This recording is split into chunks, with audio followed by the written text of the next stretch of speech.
Hi friends, ஒரு சாஃப்டான கொழுக்கட்டை recipe தான் இன்றைக்கி நம்ம பார்க்க போகிறோம். நான் கொழுக்கட்டைக்கு புழுங்கல் அரிசி எடுத்திருக்கேன். ஒரு 5 மணி நேரம் நல்லா ஊற வச்சு எடுத்துக்கோங்க.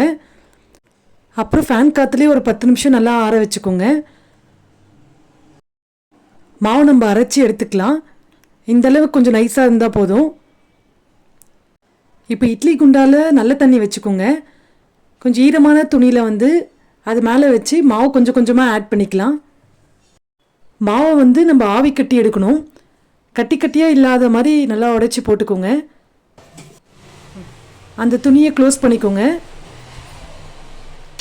ஒரு 10 நிமிஷம் இருக்கட்டும். நெக்ஸ்ட் நம்ம பூர்ணத்துக்கு ரெடி பண்ணிடலாம். நான் கலக்காய் கொட்டை 1/4 கிலோ எடுத்திருக்கேன். இது நல்லா ரோஸ்ட் பண்ணி எடுத்துக்கோங்க. வெல்லம் ஒரு 200 கிராம்ஸ் எடுத்திருக்கேன். அது நல்லா உடைச்சி எடுத்துக்கோங்க. கொஞ்சம் தூள் தூளாக இருக்கணும். இப்போ நம்ம ஆவி கட்டினது வெந்திருக்கா பார்த்துடலாம். நல்லா வெந்திருக்கு. இப்போ ஆவி கட்டினதை தட்டில் கொட்டிக்கலாம். இப்போ நம்ம சுடுதண்ணி ஊற்றி தான் மாவு நல்லா மிக்ஸ் பண்ண போகிறோம். ஸோ சுடுதண்ணியில் அந்த மாவுக்கு தேவையான அளவு உப்பு போட்டுக்கோங்க. கட்டி கட்டியாக இருந்துச்சுன்னா நல்லா ஈவனாக உடைச்சி எடுத்துக்கோங்க. நம்ம எந்த அளவுக்கு மாவு மிக்ஸ் பண்ணுறோமோ அந்தளவுக்கு கொழுக்கட்டை நல்லா சாஃப்டாக இருக்கும். ஸோ அதனால் நல்லா மாவு நல்லா மிக்ஸ் பண்ணிக்கோங்க.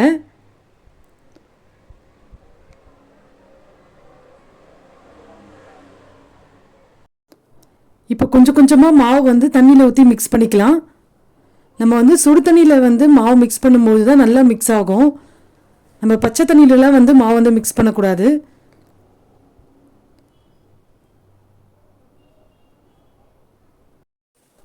நம்ம தண்ணி ஊற்றும் போது மாவு நல்லா கட்டி கட்டியாக ஆகும். அந்த டைமில் நல்லா உடச்சி எடுத்துக்கோங்க மாவை.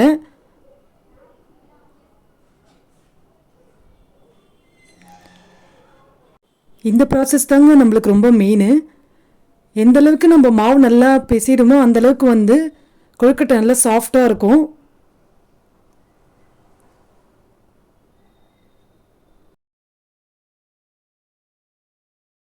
பாருங்கள், ஃபைனலாக கொழுக்கட்டை மாவு ரெடி ஆயிடுச்சு.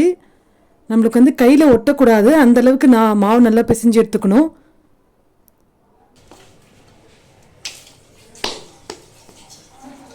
இப்போ பூர்ணத்துக்கு கலக்காய் கொட்டையும் வெல்லமும் மிக்சியில் போட்டு எடுத்துக்கலாம்.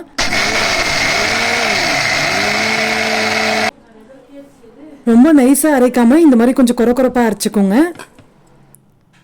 வெல்லமும் நம்ம மிக்சியில் போட்டு எடுத்துக்கலாம்.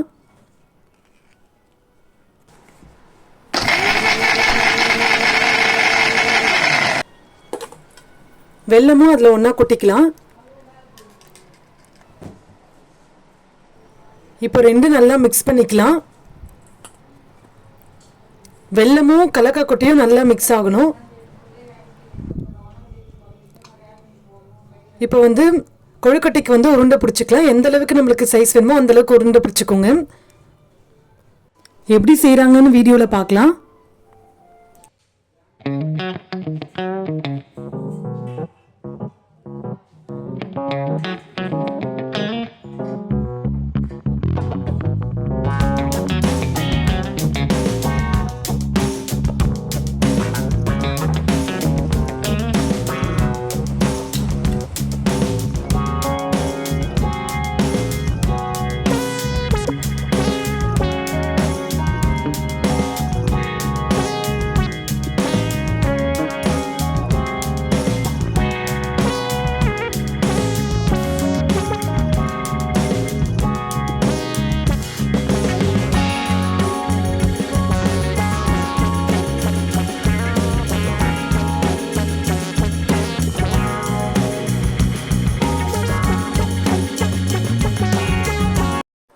பாருங்கள், பூர்ணம் நல்லா உள்ளே வச்சு கொஞ்சம் கூட வெளியே வராமல் ப்ரெஸ் பண்ணியிருக்காங்க.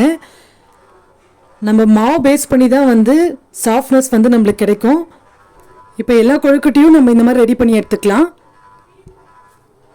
எல்லாமே ரெடி ஆயிடுச்சு. இப்போ கொழுக்கட்டையும் நம்ம ஆவி கட்டி எடுத்துக்கலாம். இந்த மாதிரி நம்ம தனித்தனியாக வைக்கலாம். அப்போ தான் ஒன்றோடு ஒன்று ஒட்டாது.